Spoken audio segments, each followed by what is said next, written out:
Yeah, Professor Bhattacharya, of course, for me, at a more personal note, probably the single biggest influence in my life and career.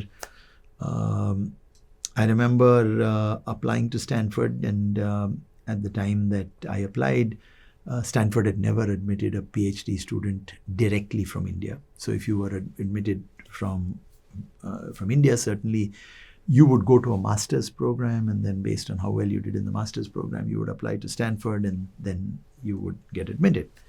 And I was applying directly from IIM Ahmedabad, and there was a question about, okay, should we admit this person? And I learned only many years later that, and there's always this flair that Professor Bhattacharya had, that one of the things that affected clearly not the only, but one of the things that affected my admission to Stanford, and that they were going to change the way they were doing things to actually allow someone like me to come directly from India. Here was a comment he made in his letter about, which I then got to see. I never got to see it when he wrote it, but I got to see it because they told me about what he had said, and I think in part to say the expectation that was then put on me as a result of being there. That I don't know what Srikant Datar would lose if Stanford did not admit him to the PhD program.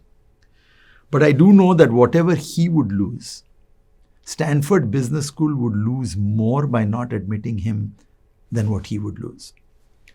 And they said they'd never seen a letter of recommendation say that by not admitting a particular person into a PhD program, the institution would be worse off than the person who was not admitted, and at least cause them to pause and rethink whether that policy that they have.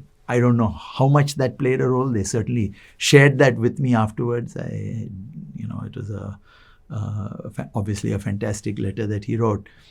So who knows? I don't know if I'd ever been admitted. It wasn't the norm, and whether I would ever have the career that I had. So I had a very, very, very close relationship with him even after he left the institute and founded MSS, which is the consulting firm he started, and was, of course, very deeply saddened when he passed away much earlier than he should have.